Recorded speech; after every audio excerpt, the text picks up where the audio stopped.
In the beginning was Daytona. Here we go. The birthplace of speed, the launch pad of legends, the great American race. Oh, they're in the wall. It's always been, Keep digging, stay in the gas. and will always be, the proving ground for greatness. Let's go, boys! Every driver looking to be remembered. Every fan looking for something they'll never forget. Secure your seats now at Daytona500.com. Roll Tide and welcome to this Tuesday edition of Crimson Drive, driven by NASCAR. I'm Roger Hoover. Great to be with you in our studio today here in Tuscaloosa, and we're excited for this show as we look back to the Mississippi State game and look ahead to Alabama against Texas A&M on Saturday.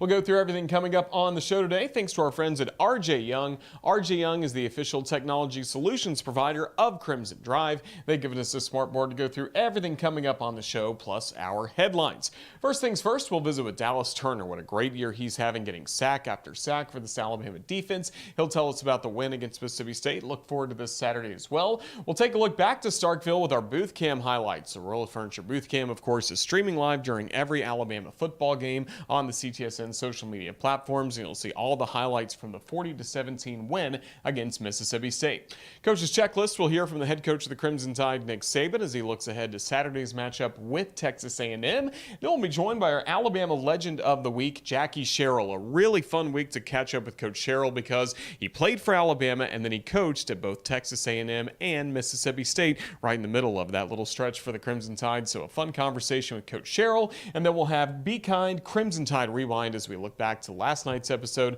of Crimson Tide Rewind presented by the Alabama Department of Public Health. Corey Reamer, get some thoughts from him coming up. We will take a look at our headlines again with Crimson Tide football. Alabama picking up a 40-17 win against Mississippi State. Strong performance for the Tide. 8 straight victories in Starkville and overall 16 straight wins for the Crimson Tide against Mississippi State. Caleb Downs, second leading tackler. He had an interception in the ball game. He was named the SEC Freshman of the Week for his fine performance. And now this Saturday, all attention coming to Bryan College Station when Alabama will play at Texas A&M. 2:30 the kickoff on CBS. Our radio coverage will start at 11:30 across the network. And we also learned that the next week, Alabama's next home game against the Arkansas Razorbacks will kick off at 11 a.m. So that means an 8 a.m. start time for us on the radio. But Tom Stipe will surely bring the coffee to the radio booth. Let's take a look at Crimson Tide soccer. Alabama last Friday had only its second loss of the year to Kentucky. 2-1 was the final score as Kentucky's Jordan Rhodes had a brace. She was named the SEC Offensive Player of the Week. Alabama grabbed a goal by Nadia Ramadan, but the Wildcats get the win. Only one game this past weekend. Now this weekend, the Crimson Tide back at home on Thursday against the Auburn Tigers for the Iron Bowl of Soccer. Yes, there is an Iron Bowl of Soccer trophy. 6 p.m. the start time. It is the Power of Pink match, so make sure if you're going to the match where you're pink or crimson along with pink, and that match will be shown on the SEC network. A few other thoughts from Crimson Tide Athletics. The volleyball team last week battled Kentucky to a fourth set, ultimately fell to the Wildcats 3-1. Now tomorrow they'll be home against Tennessee at 7 o'clock. Should be a really fun environment at Foster Auditorium as it's early 2000s night, and also a t-shirt giveaway before that ball game against Tennessee. The rowing team certainly looks strong with 6 top 5 finishes in Oklahoma, a critical part of the fall schedule for the Crimson Tide rowing team. And then men's golf, Nick Dunlap continues to get record after record. Medalist of the Jerry Pate match play a week ago in the SEC. Already a shot of 60 this week at the Hampton Center Collegiate. He's playing high-level golf, and we look forward to catching up with him one day on this show. But today we're talking with another student-athlete to kick things off. That is Dallas Turner of the Alabama football team, the linebacker, one of the key leaders for this group, and he joins us as one of our one-on-one interviews this week on Crimson Drive, driven by NASCAR. Roll Tide, what did this defense do best against Mississippi State on Saturday? Just play to the standard and, just be on some DOA stuff, dead on arrival, all 11 hats to the ball. So, just out there making plays, having fun. Have you liked the intensity this team has been playing with the last few weeks? Yeah, we just been playing to the standard and, just showing on Saturdays what we do on Monday and Thursday. So, just every day is a grind. So, we saw Deontay Lawson go out with injury. Who's really stepped up in his absence? Jahad Campbell is kind of stepping up into that role. He's a very young guy, still learning a lot of new things. But, he's trying to fill in those shoes in the right way. So, what have you seen lately from Tresman Marshall? He's just starting to embrace the role of being a leader.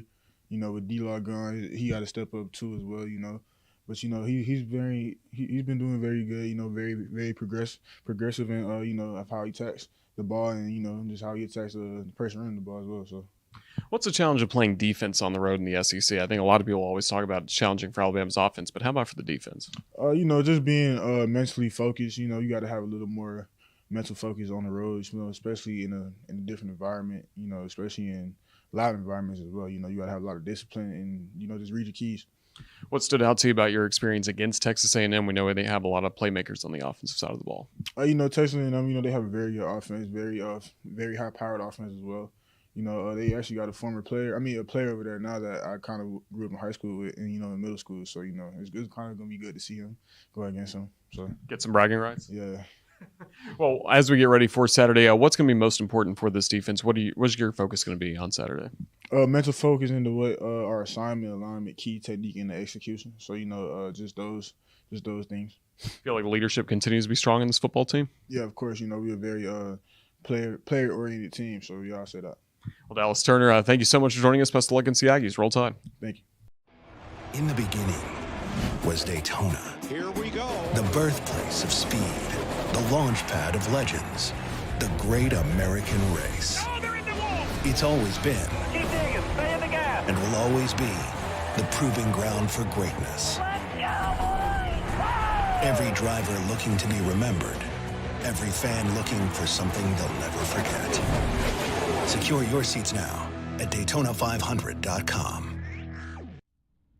Each week here on Crimson Drive, driven by NASCAR, we have those one-on-one conversations with Tide football players like we just had with Dallas Turner. Here's a preview for Thursday. We'll be talking with the quarterback of the Crimson Tide, Jalen Milroe. Make sure you watch that as the Texas native gets ready to return to Kyle Field to take on the Texas A&M Aggies. He had a great performance against Mississippi State this past Saturday in Starkville. And up in the radio booth, we had a late night but a really fun night as Alabama picked up its second SEC win of the year. The Royal Furniture Booth Cam is always streaming live during Alabama football games here on our social media platforms. Now, here are some of the highlights from a victorious Saturday in Starkville. Rogers getting the snap, swings it out, little bubble screen, and the bubble gets burst. Mercy, what a hit on Tulu Griffin from the Crimson Tide's Malachi Moore. Rogers looking to throw, pressure coming, and he's going to be brought down. Back at the 15-yard line, Tresman Marshall out of Homerville, Georgia, rocked him down, tied into the left side for Alabama on 1st and 10 from their own 47. Milroe tucks it, runs, a lot of room, 45-40, foot race, 30, 20, 10, 5, touchdown, Alabama. Jalen Milroe, 53 yards, and the Crimson Tide gets on the board first. Well, this was supposed to be just a quick hitter, almost a read option, throw to the outside, but it wasn't there. And for the first time, Jalen Milroe does a good job. He stays poised. He doesn't force the ball. He's just trying to get back to the line of scrimmage, but a huge hole opened up across the middle. 2 on the play clock as they snap it. Pass deflected, intercepted. Bama's got it at the 25. Still on their feet. 10, 5, touchdown, Alabama. Chris Braswell with the pick on the deflection from Jamarian Latham, and the Crimson Tide takes a 13-0 lead. Stevens has an opportunity to be kind of special, I believe. Snap to Milroe. Looking. Throws it left side. Catch is made. McClellan breaks a tackle. 20, 15. Stretches forward to the 10. 1st and goal, Bama. Waiting on the snap. Gets it. Hands it off. McClellan 10. McClellan 5. McClellan pulling his way forward. Still fighting down to the 2-yard line. It will be 3rd and goal from there. Boy, the way this offensive line is playing right now, I think you put it in their hands. They bring Nyblack in tight to the left side. From the pistol, Milroe hands it off. McClellan walks into the end zone. Touchdown, Alabama. Boy, you could not have had a more impressive drive than what Alabama demonstrated there. 6 minutes to go before the half. They milk it on the ground, get a couple of key 3rd down conversions through the air with Jalen Milroe. Make some penalties, but are able to overcome it.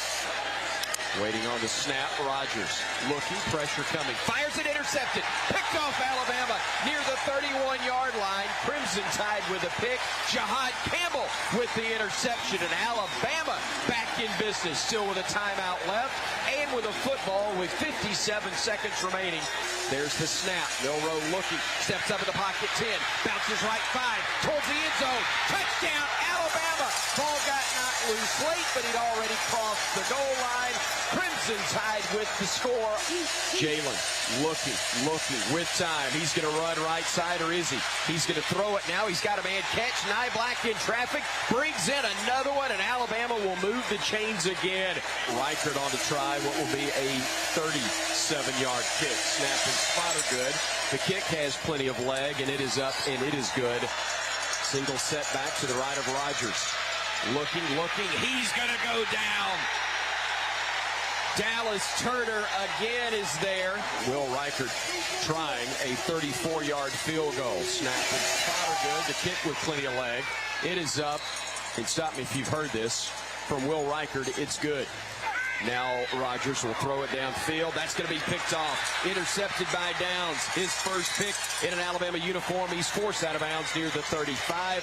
Alabama's defense turns away the Dogs again. Third interception of the night by the Bama D. High snap. Good job getting it down. The kick is up. It's got enough leg, and it is good. Boy, an assist there from Burnip on a slightly high snap. Looking, Rogers stepping up, firing. He's got a man, but it's knocked away. Kool-Aid McKinstry knocked it away at the last moment. Bama will take over on downs. And you can wrap this one now in crimson and white. I'll say it because we're all thinking it. At 11:20 at night, let's get out of here. Alabama's a winner, 40-17 over the Bulldogs of Mississippi State. Where will you be on game day? Be a part of the action with a premium reserve tailgate from Game Day Done Right. Get your group together. Pick your game and tailgate package, add on catering, beverages, and other tailgating amenities, and let Game Day Done Right take it from there. Enjoy all the fun of game day with zero stress. Visit GameDayDoneRight.com to reserve your tailgate today. For your next tailgate, just add people. Game Day Done Right is the exclusive provider of reserved tailgating opportunities for the University of Alabama and offers packages for all group sizes for a single game or for the entire season. So a fun win in Starkville for the Crimson Tide this past Saturday. Now we got to get ready for what's coming up with the Texas A&M Aggies this Saturday in Bryan College Station, and that was the focus from head coach Nick Saban when he met with the media yesterday here in Tuscaloosa. I think that, once we got going in the Mississippi State game, we played a lot better. We had some early, bumps in the road on offense that were drive stoppers again, but once we got sort of past that, I thought we executed and played pretty well. I think Jalen settled down in the game and, played well. And defensively, we played, except for a couple spurts in the game where I thought we lost our intensity a little bit, played pretty well, made some improvement. So, we need to build on the things that we're doing well. We need to eliminate. And it's kind of like, when do you say enough is enough when it comes to, some of these things that we're doing to shoot ourselves in the foot, which are easily correctable. We need to get them corrected. We're playing a really good team this week, so it's going to be really important, I think, that, they're playing as well as they played all season long. They've gotten better and better since, the early game. And, they got a lot of good players. They're really good on defense. Jimbo does a really good job with them on offense.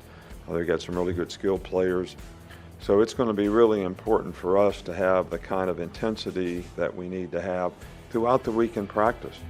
It's almost like, hey, we're going to challenge you this week in practice because it's going to be hard in the game.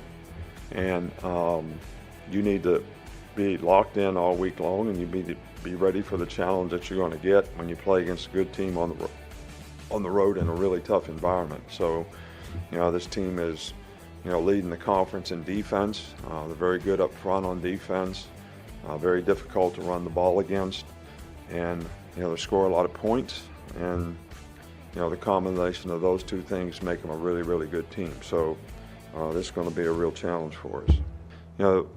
We got to have just a little better focus, I think, on the importance of the snap, because this has been a pretty consistent, issue where it makes it harder for the quarterback to be able to function when he doesn't have a dependable snap to deal with, whether he's faking, whether it's a play action pass, whether he's trying to read coverage, because you got to take your eyes off what you want to be looking at to be able to catch the ball. So that's something we've been working on, and we certainly need to continue to work on it and improve, no question.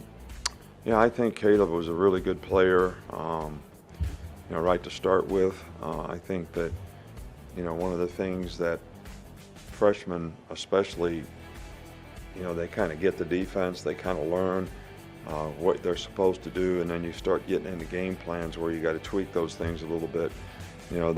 That's where the experience really comes into play. So then you can put yourself in the right position, more often. But he's played really, really well for us. He's bright, smart, very instinctive as a football player. Really works hard to prepare, very conscientious in terms of making sure that he knows exactly what he's supposed to do, where he's supposed to be, and how he fits on the plays. And I think that being a good player and being a very conscientious person, the combination of those two has really enhanced his development and improvement. In the beginning was Daytona. Here we go. The birthplace of speed, the launch pad of legends, the great American race. Oh, they're in the wall. It's always been, Keep digging. Stay in the gas. and will always be, the proving ground for greatness. Let's go, boys. Wow. Every driver looking to be remembered. Every fan looking for something they'll never forget. Secure your seats now at Daytona500.com. So now we go from the current head coach of the Alabama Crimson Tide to a former coach of both Texas A&M and Mississippi State, and that is Jackie Sherrill. But he got his start right here in Tuscaloosa playing for the Alabama Crimson Tide under legendary head coach Paul Bear Bryant. Really a blast to catch up with Coach Sherrill again. Kind of a perfect time to talk with him as our Alabama legend for this week. Here's our conversation with Jackie Sherrill. Coach Sherrill, we're in an interesting spot because Alabama just played Mississippi State, getting ready to play Texas A&M, of course, two of your stops in your legendary coaching career, and also we got to talk about the Crimson Tide, so it's perfect time to have you on. How you doing, sir? Roll Tide. Doing good, thank you, and thank you for having me. I can. The backdrop here behind you wasn't like that when I was there. Certainly wasn't. You saw No. Denny Stadium change a lot. Obviously, most of your big games that you played were in Legion Field in Birmingham. Just is it remarkable how much the landscape of Alabama football, how different the campus is compared to your time at the Capstone? No question, but the whole Southeast and other areas, but especially in the Southeast. In the Southeast Conference teams, when you look at all the stadiums and you look at the campuses, because the more successful you are in football, and statistically, the larger your enrollment goes. It absolutely does. And again, we'll see that coming up this week when Alabama travels to College Station to take on Texas A&M. But Coach, for a moment, I wanted to go back to your playing days, specifically to what led you to Alabama. What was it like being recruited by Coach Bryant? Well, the reason I came was Coach Bryant.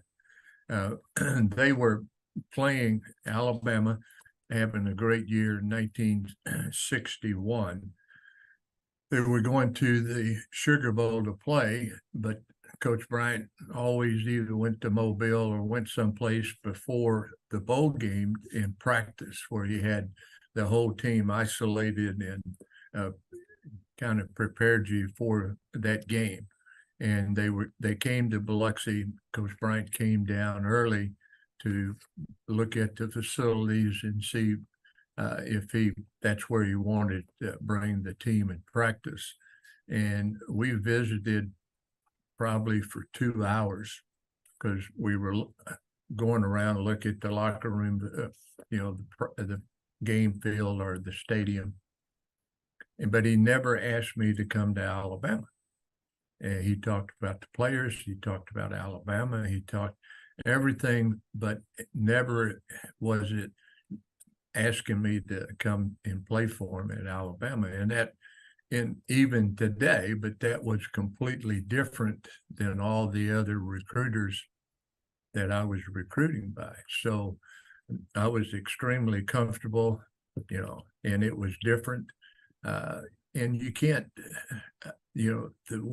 everybody that had the opportunity to have Coach Bryant in their presence were impressed because, Coach Bryant was a big man. He's 6'4".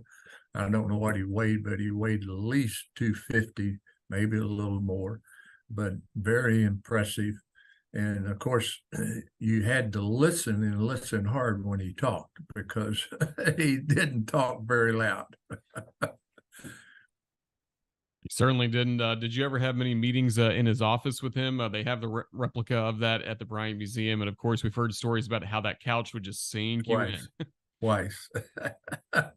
And you did not want to go to Coach Bryant's office. But my sophomore year, we were going to have a committee.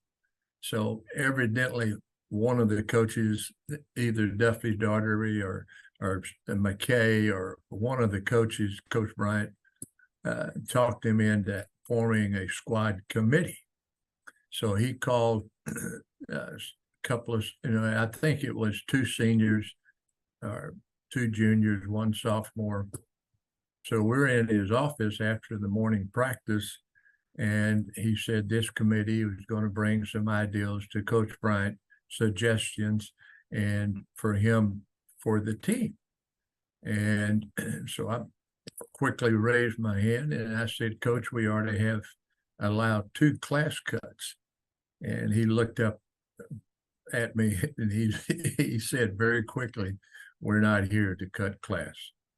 And then, but he went from there talking about Tim Davis. Tim Davis was our kicker, but he also was a 4-point student. He was taking pre-med, and ended up being a doctor. So he was trying to explain to us, you earned the right, just like you earned the right to play, you earned the right to handle your academic affairs. And so I raised my hand and I said, Coach, a rule for one is a rule for all. And he looked up, and I thought it was 30 minutes, but it was probably 30 seconds or less. The meeting was over. We ain't having no squad committee. So we just got up and left because Coach Bryant was not going to hear those questions or suggestions that we would bring. So that stuck in my mind. And later, when I was at Mississippi State, I started a squad committee, had some players, and we're walking to the practice field. And one of the players came running up to me that I had on the squad committee and he said, Coach, I don't want to be on your committee. I said, what do you mean? He said, you're not going to listen to us anyway. So so that reflected back to Coach Bryant. Coach Bryant wasn't going to listen to what we were going to ask anyway. Pretty full circle moment. Of course, for you, you got to be on 2 national championship teams for the Crimson Tide, and also read that you played seven different positions during your time at Alabama. Did you find a spot where you kind of found home after a while, or what was it like changing positions every so often? Well, back then we played both ways, and basically the center was a linebacker, fullback was a linebacker, and I was a fullback linebacker when I came in. So, but there were 17 fullbacks the first day of practice my freshman year. There were, some say 67, some say 76, and only 11 of us made it through 4 years out of that group. But it looked like, well, when Leroy left, Leroy, as we know, was a great football player. And when he left, they moved me to center, trying to make a center out of me. And my legs wasn't probably long enough. The upper body was, but anyway, so I played fullback linebacker my sophomore year. In my junior year, we get ready to open with Georgia. And at that time, we were short defensive ends. So Coach Hennessy had me play defensive end in case somebody got hurt, I could play defensive end. Well, Coach Bryant came to my room. This was a Monday night. We're getting ready to open the season with Georgia. Coach Bryant came in the room, and he never came on our floors. And all of a sudden, he's walking in my office, and I don't know what I was doing, but I started scrambling real quick. And Coach Bryant walked in, and he said, "Can you play tight end?" And I said, "Yes, sir, I'll try." And I can't say what he said, but then he said, "I know you'll try. I want to know if you can play the damn thing or not." I said, "Yes, sir, I can play." So Tuesday, Wednesday, and Thursday in practice, they got me ready to play tight end. And so I could play at one time, fullback, tailback, tight end, defensive end, offensive guards, and nose guards. So I could play any of those positions. And they had an article calling the utility man. But anyway, so we played. I played linebacker and played tight end. But the third game we were playing in Vanderbilt in Birmingham, I broke my leg, dislocated my ankle, and of course, your foot flipped up. So I lost my junior year. And back then, you had, instead of getting an automatic medical red shirt, you had to have the Southeastern Conference coaches vote for you. And I didn't get enough votes to get that red shirt year or medical red shirt back. And I think there were only two people in the conference, two coaches that voted on me. They, even back then, they didn't like Alabama, because Alabama won too many games, and they wasn't going to help Alabama. That's certainly interesting. And after your playing career is done, you do get into coaching. I know some with the help of Coach Bryant, but you're also mentored by Frank Broyles, Johnny Majors. Just what kind of influences were those men in your early days of your coaching career as then you eventually became a great head coach?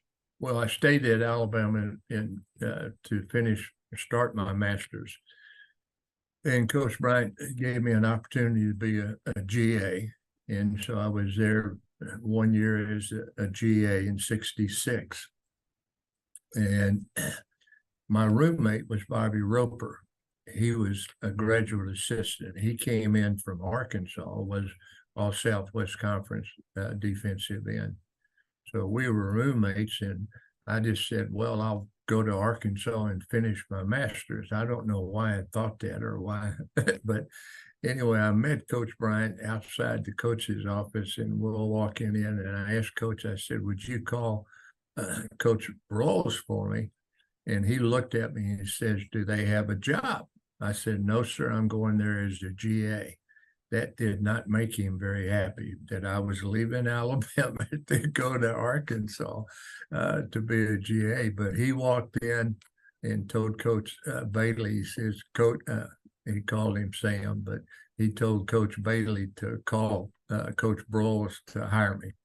And when I was at Arkansas, then Coach Majors was on the staff. I wasn't going into coaching. I was finishing my master's in business and going into the business world.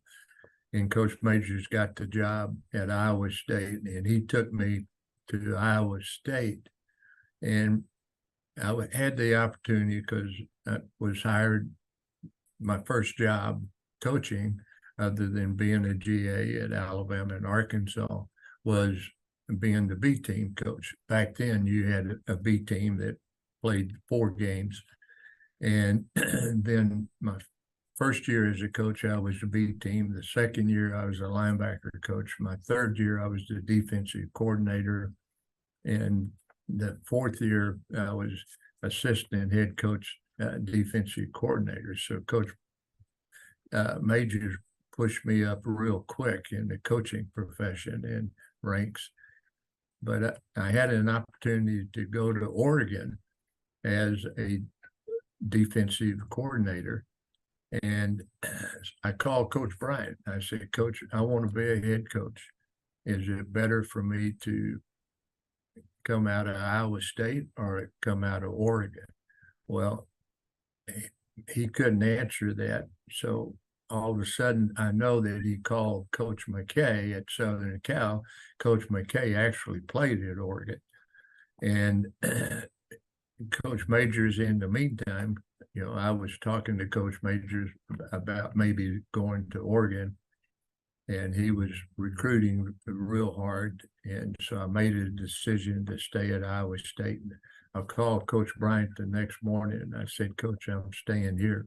He never said a word, but, through the grapevine, I think he was going to offer me a job to come to Alabama. And so that's how I started the coaching career. And then we went to Pittsburgh, and I was with Coach Majors at Pittsburgh, and ended up recruiting the class that won the national championship in '76.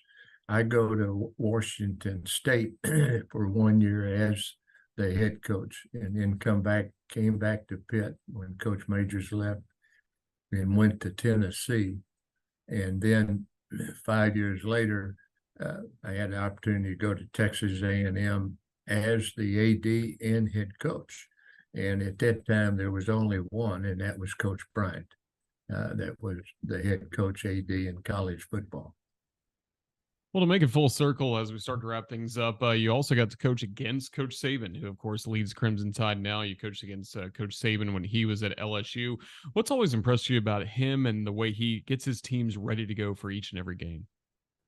I've always been impressed. People think, Coach Saban is not very friendly. Yeah, he is. But when he's on the field or he's getting ready to play, he's very, very focused. So the best probably description of Coach Saban is he's very focused. But he also is a player's coach. You watch him in practice, and you know how he talks to the players. He is a player's coach, and he's been very successful in keeping players, very successful in mentoring players and helping them succeed in their profession as a football player or whatever. But, Nick's always been a guy that to the outside and to the media has been you can say a horse's ass, because, sometimes they think he's too strict but not to the players. He is a player's coach. The players really like Coach Saban. Absolutely. Well, again, a great playing career for you at Alabama. You were named to the Alabama Sports Hall of Fame earlier in the year. We certainly appreciate your time today, sharing some memories of your time with the Crimson Tide and Coach Bryant. Coach Sherrill, just thank you so much for the time you've given us, and we look forward to seeing the Crimson Tide against the Aggies coming up on Saturday. But thank you. Well, it's going to be which quarterback plays the best. They both have, Johnson. Of course, Johnson has more experience, and because he started at LSU, and now he's starting at A&M, and he started last year also. So which one plays the best? Because both teams are pretty equal in talent. We'll look forward to it. Thank you again for your time, Coach. Thank you. In the beginning was Daytona. Here we go. The birthplace of speed, the launch pad of legends, the great American race. Oh, they're in the wall. It's always been, Keep digging. Stay in the gas. and will always be, the proving ground for greatness. Let's go, boys. Go! Every driver looking to be remembered, every fan looking for something they'll never forget. Secure your seats now at Daytona500.com. Certainly appreciate the time and insights from Coach Sherrill, especially his stories about playing for Coach Bryant. Just really remarkable and really fun that we can catch up with him right in the middle of this stretch between Mississippi State and Texas A&M for the Crimson Tide. Thinking about those games, last night on Crimson Tide Rewind, presented by the Alabama Department of Public Health, we had a fun conversation for an hour with Corey Reamer, and right now we'll give you some of the best moments from last night's edition of Crimson Tide Rewind with the segment we like to call Be Kind, Crimson Tide Rewind. As we saw Alabama on both sides of the ball look pretty sharp in a 40-17 win against Mississippi State on Saturday. Yeah, it was. It was good to see. It was a great game by the Crimson Tide. You know, we keep building on each week. We just get a little bit better at a lot of different positions, and this week was definitely one of those moments. We saw our offense come out there, and Jalen Milroe, a little early stumbling blocks, but he ended up getting settled in and looked pretty efficient. He did a lot of the good things with his feet. It seems like some of the play calling is starting to get geared more to the strengths that we know that he can do, not asking him to do too much. And so that was good to see, but the defense definitely stepped up in a big way. They looked really good, created 3 turnovers, and were flying around and getting pressure all over Will Rogers. We talked last week about what Will Rogers brings, you know, to this Mississippi State team. And, you know, being honest, this is not a good Mississippi State team. What I was the most impressed with is that we went out there and took care of business, and that included getting after Will Rogers, forcing him into 3 turnovers, limiting to him, I think it was 100 yards passing, maybe a little bit more than that. So they did their job, which was great, and the defense looked really good. I thought we got a lot of pressure up front, and both sides of the football for Mississippi State were just a little undersized. And when you have these type of opportunities, this is what you expected Alabama to go out there and do with the talent that we have on both sides of the football. Go out there and take care of business, control both lines of scrimmage, and I thought we did that all night. It was good to see, and it was good to go in there. It's a tough place to play, tough environment. It's always a tough game for us because they're just a physical group, and so it was good to see that we showed up and weren't bothered by all the cowbells. And like we said last week, the best thing you can do is put points on the board early to shut the crowd up, and we did that. We did that in a big way. So it was a good win, and now we get to turn our focus to a team that's going to be, you know, another road game that's going to be a really tough test for us. Certainly will be. Alabama now 4-1 on the season, 2-0 in SEC play. We also saw a fired-up Coach Saban on the sidelines. Yes. And it sounds like Corey, Miss Terry's to thank for that. Yeah, absolutely. I whatever it takes. Yeah, we've all been waiting for it. You know, and there's a lot of questions about how he's able to coach these days with so much, you know, with the NIL and the transfer portal, and people are speculating that he's not able to go out there and really get after his players like he used to. And hey, thank you, Miss Terry, because we were all excited. It was the highlight of the game. See, and it wasn't just 1 or 2 times; it was the entire game. Even late in the game. Yeah, late in the game. You know, you always remember. Everybody remembers the moment that A.J. McCarron goes in a backup role, and the game's obviously in hand, and he goes out there and makes a few mistakes. He's coming off the sideline, and Coach Saban's just digging in him from about the numbers all the way to the bench. And you'll never forget that moment when Coach Saban's there, and you start to see a little bit of that this weekend. It's exciting. The fans want to see it because, I mean, we know that you've got to coach these guys up, and some of these players just need a little kick in the behind to get going. And it was fun to see. When I was watching the game, I was screaming more about that, about Coach Saban. I was more excited about that than I was anything else that we did on the field. So maybe he's turning a corner. He feels good about this team. That's what this team needs, is just a little extra push, and, you know, not trying to tell them how great they are and all that other stuff. Let's challenge them a little bit and see if they respond. That was one of my favorite plays of the night. 53 yards and Jalen basically untouched. Yeah, and we saw a lot of that actually from him for the rest of the night. He saw 2 touchdowns with his feet, but you know, I think that's one of the things that he's gotten more confident in. He's early on in the season. You saw him getting a lot of pressure in the pocket, and he wants to make the play with his arm, and he's not really willing to take off with his feet as quickly. But as this season has progressed, you can tell he's not afraid to get a couple reads in. If he starts feeling pressure in this see parts right in front of him, he's not afraid to take it, you know, and he goes, you saw what he can do with his speed and with his athletic ability. It's hard for defenses to bring him down. And that's one of the things that we always talk about facing for our defense, you know, mobile quarterbacks, how difficult it is for a defense to stop them. And now he can be that guy for defenses that we're trying to face. We've got a lot of talent at wide receiver and tight end and running back. We know what we've got out there, but the one thing that you can't account for is a quarterback that can really get out in space and make a lot of plays. And we saw what he's able to do. If they're going to give you the running lanes, their defensive line is going to rush past you and open up the middle of the field. Linebackers are dropping in coverage. You got 15, 20 yards of open space. Why not take it? Because you can do a lot with it. You know, it's just as good as throwing the ball down the field. If you're taking off and running for 53 yards and a touchdown, what's wrong with that? And I think he's doing a lot more of that. He's got, we saw it throughout the game. Every time that I felt like that any type of pressure was coming his way, he was taking off and making plays. And I think that's probably a lot to do with what we've seen through these first few games of just trying to hang in there too much and getting sacked. And coaches are encouraging him like, hey, man, you can run. We're not telling you that you can't. Go out there, lower your shoulder, and it creates that one person that you can't account for from a defensive side of the ball for taking off and running, because you can't. It's hard with as much talent as we have on the edges. You can't leave somebody every down to spy. And even if you do, good luck finding an athlete that can get this guy on the ground, because he's one of the fastest guys on Alabama's team. He really is, and then throwing the football as well continues to be really efficient. We talked about last week, only 4 incompletions against Ole Miss, and he only threw the ball 12 times this game, but completed 10 passes, 164 yards, and no interceptions. Yeah, that's a huge thing. He's taking care of the football a lot better in the last few weeks. But, you look at his stats, like you said, 12 attempts, 164 yards, but you don't need anything more from him than that, especially in a game like this where we've got the lead and we're not having to climb back from being behind like we were in the Texas game.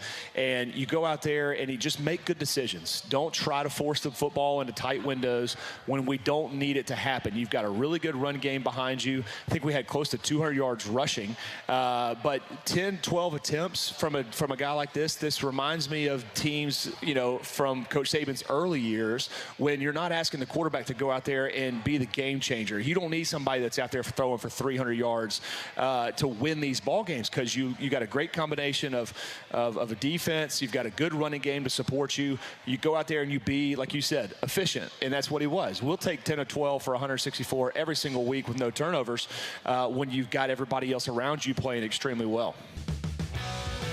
To the right. Snap. Milroe looking, firing. Man is there. Nyblack catches it. First down. Out of bounds. In-state territory.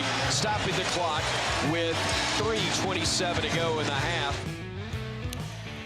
Tonight, not only do we invite your phone calls, but also you can submit your question to us on the Alabama Media Group Twitter line at UA_CTSN, brought to you by AOL.com, your source for SEC sports. The Crimson Tide again winners in Starkville this past Saturday, now turning their attention to the Texas A&M Aggies, who Corey Reamer's starting to play some pretty good football. Yeah, they are, and you saw they've had Connor Wigman goes down at quarterback for Texas A&M, and they've got the one loss so far against a Miami team. And a lot of people, I think, are just trying to figure out who really is good in college football this year. Who are the teams that are going to really rise to the top at the end of the season? And not many people expected Miami to be one of those teams that were in the conversation. And what you've seen from this Miami team is that they're pretty impressive. I mean, this was a tough game for Texas A&M to go down to Miami, and they gave them all they wanted. Now you got Max Johnson stepping in at quarterback for Texas A&M, and Bobby Petrino seems to really be dialing up this offense. I think it was a great hire. Didn't know how these two guys were really going to mesh with each other, in terms of if they were going to let Petrino actually call some offensive plays, but it seems like they are. And this Texas A&M offense has a lot of weapons. This is a team that has recruited at a very high level over these last few years, and Jimbo's doing a good job of getting talent in there and then realizing that he needs to bring in some help on the offensive play calling side of the ball. This is going to be a tough test because they're a good team, and looking around the SEC, who's still, the undefeateds in each division, and who's going to be really emerging for the West in terms of who's going to represent the West in Atlanta. I'm not going to say that this is that, make or break game for Alabama or Texas A&M, but this is definitely a big one. Whoever comes out as the winner in this weekend's game is definitely going to have a leg up in the rest of the Western Division to make it to Atlanta. There's a lot of, we're watching the game right here, Ole Miss and LSU. We saw this past weekend was a great game, and Ole Miss finds a way to win that ball game against the LSU team that everybody was expecting to be the team that battled Alabama and Texas A&M to represent the West. We still got to play those guys. There's a lot of football left to be played.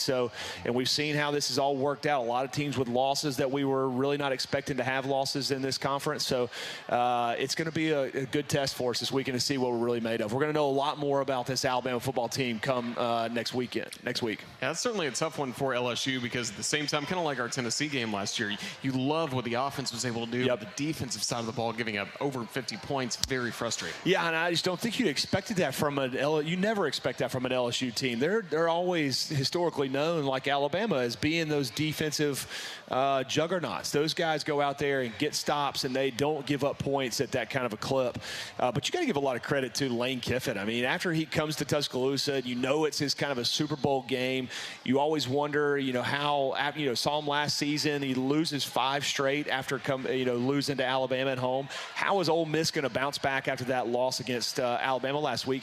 And you got to give a lot of credit to that team and that coaching staff for getting them ready to play and really putting it to, like you said, an LSU defense that has so many guys across the board. You call them dudes, just guys that can play football, a lot of talent. With Harold Perkins, one of the guys that people expected to be one of the best players in college football this year. When you start hanging numbers, 50 points on that LSU defense, you're doing something. Well, always a good matchup. Really recently, in the last 2 meetings against Texas A&M, plenty of drama going down in the last plays. Obviously, the Aggies with the game-winning field goal in Bryan College Station back in 2021, and then last year it came down to the wire. Crimson Tide got that critical pass deflection to end the game in an Alabama win. Do you expect a close game again this year? I think this is, last year, even though it was close, and we had Jalen Milroe as our quarterback last season, and unfortunately we saw a few turnovers from him in that game that really kept it a lot closer from a Texas A&M team that did not have a great season, but they always seem to show up whenever we have this matchup. I guess it's a different, Jimbo just finds a way to motivate this team to really show up and play pretty well against this Alabama team. This year, I think it's a different story. Last year it was Bryce Young, Will Anderson, and we had a lot of talent and we had a good team, and Texas A&M was really struggling. This year, it seems like Texas A&M has really started to figure a lot of things out. I think this is going to be a physical matchup, and this is going to be a really tough test for Alabama, even though not that it hasn't been, but in a different way, if that makes any sense. There's a lot more on the line for this game in terms of the SEC West and Texas A&M's aspirations to be that team that emerges from the West. They got us at home, and Alabama is still, looking pretty good from a West standpoint as well. There's a lot more on the line for this matchup, and I expect it to be a pretty good contest. This is just going to be a tough game. I expect a lot of physical back and forth game, points being scored, hopefully more for the Alabama side, but I expect it to be pretty physical. And it's like we talked about with Ole Miss a couple weeks ago. It's kind of a if not now win moment for this Texas A&M program with Coach Fisher. Yeah, there's been a lot of pressure on Coach Fisher and this Texas A&M staff over the last few years. A lot of it, as well as he's recruited, people just have going into every single season. It just seems that the expectations are high for these Texas A&M teams, and he just hasn't been able to deliver so far. He has gotten a win against Coach Saban, but he hasn't been able to really do much more than that with as much talent as he has and as much support as he has from the fan base and the boosters at that program. A lot more is expected out of him, and this is that moment for him. I mean, he's got unfortunately he's got a loss already against a good Miami team, but we all know that how the playoffs work. We see a one-loss SEC team, if they're able to run the gauntlet and win the SEC, the conference in Atlanta, they're getting a pass into this playoff team, and this is that moment. There's a lot of pressure that's going to be put on Jimbo Fisher to start winning these ball games, because if not, then they're going to maybe look past who's going to be the next guy up for those Texas A&M squad, because they're tired of losing and not playing in Atlanta for a championship. And they really don't like Texas and Oklahoma joining this league. Yeah, I mean, your time's running out. Time's running out. Now you've got 2 more teams that have the same recognition, and being able to recruit in the state of Texas is only going to create a little bit more struggle for them to continue to recruit at the high level when you got these 2 teams coming. Again, that's just a sample of all the fun we had last night on Crimson Tide Rewind, presented by the Alabama Department of Public Health. On our YouTube channel, you will find the full episode archived, as well as on the Alabama Insider podcast, as we have that show each and every Monday at 6 p.m.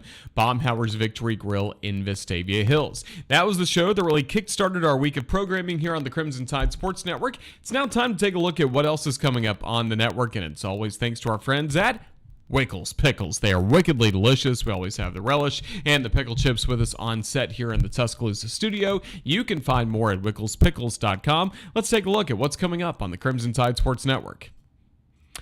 Back on Thursday and even tomorrow on our social media channels. Stay tuned for some clips specifically from Jalen Milroe as we highlight his interview on Thursday's edition of Crimson Drive. Next time we drive will be coming up Thursday at 2 p.m. Also later that night we'll have Hey Coach and the Nick Saban Show with a very special media guest. More on that coming up on Thursday, but you're going to want to tune in to what Eli Gold, Coach Saban, and who they'll be joined with. It is an Alabama celebrity. That's all I'm going to say.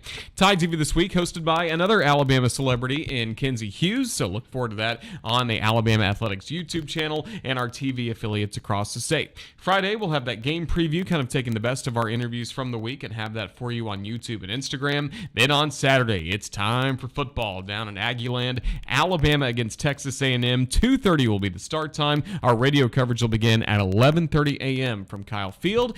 Coach Saban will talk about the game with Chris Stewart on the Nick Saban television show, again, on our TV affiliates all across the state, and then the Alabama Athletics YouTube channel as well. Then Monday night, we just saw Crimson Tide Rewind with Corey Reamer at Baumhauer's Victory Grill in Vestavia Hills. It's going to be a fun week coming up, and we hope you can follow along. Again, there you see all the links to our social media platforms below. Make sure you're following us for the latest on the Alabama Crimson Tide.